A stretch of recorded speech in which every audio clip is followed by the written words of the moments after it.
రాత్రి సమయంలో హఠాత్తుగా శివాలయం మూల నుండి ఒక ఆకస్మిక శబ్దం వినిపించింది.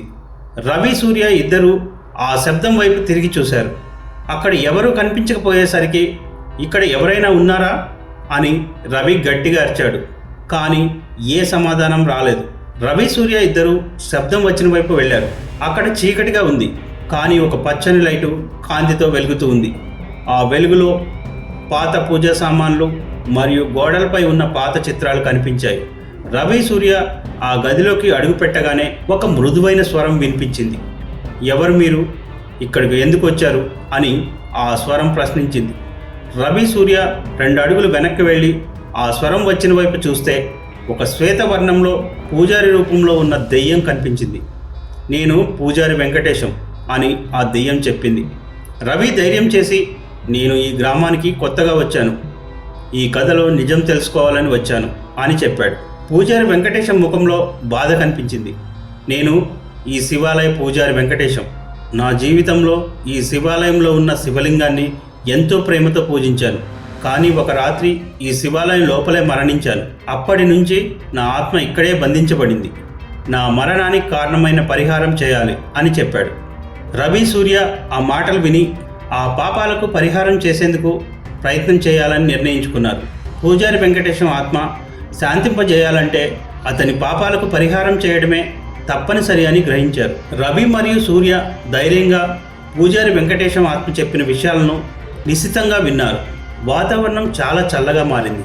ఆ గదిలో నిశ్శబ్దం పెరుగుతుంది. పూజారి వెంకటేశం ఆత్మ శివలింగం ముందు కూర్చొని తన బాధను వివరించసాగాడు. నా మరణం ఒక భయంకరమైన సంఘటన. నేను ఒక పూజారి చేతిలో హత్య చేయబడ్డాను. నా ఆత్మ ఈ శివాలయంలోనే బంధించబడింది.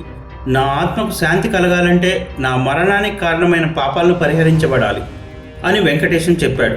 రవి ధైర్యంగా అడిగాడు, మేము ఆ పాపాలను పరిహారం చేయగలమా? మీరు చెప్పినట్టు చేస్తాము. వెంకటేశం ఆత్మ తన చేతిని ఒక పాత పుస్తకం వైపు చూపిస్తూ, ఈ పుస్తకంలో అన్నీ రాసి ఉన్నాయి. ఇది నా పూజా విధానాలు మరియు కర్మ పద్ధతులు కలిగిన పుస్తకం. మీరు ఈ కర్మను సమర్థంగా నిర్వహిస్తే నా ఆత్మ శాంతి పొందుతుంది అని చెప్పాడు. సూర్య పుస్తకాన్ని తీసుకొని రవి ఇద్దరు ఆ పుస్తకంలోని విషయాలను చదవడం ప్రారంభించారు. ఆ పుస్తకంలో పురాతన శ్లోకాలు మరియు కర్మ పద్ధతులతో నిండి ఉంది. రవి, సూర్య ఇద్దరు ఆ పుస్తకంలోని కర్మ పద్ధతులను అర్థం చేసుకొని పూజారి ఆత్మకు శాంతి అందించేందుకు కృషి చేయాలని నిర్ణయించారు. ముందుగా వారు శివాలయం లోపల ఉన్న పూజ సామాన్లను శుభ్రం చేశారు. ప్రతి మూలలోని చీకటిని తొలగించి దీపాలతో అలంకరించారు. పుస్తకంలో తెలిపిన ప్రకారం పూజా విధానాలు ప్రారంభించారు. నూనె దీపాలు, పువ్వులు, పూజా సామాగ్రిని సిద్ధం చేసుకున్నారు. రవి మరియు సూర్య వెంకటేశం ఆత్మ చెప్పిన విధంగా శ్లోకాలను పఠించారు. శ్లోకాల శబ్దం శివాలయం లోపల గంభీరంగా మారింది. తరువాత పూజారి వెంకటేశం ఆత్మ మరింత ప్రశాంతంగా కనపడింది. మీరు ఈ కర్మలను సమర్థవంతంగా నిర్వహించారు.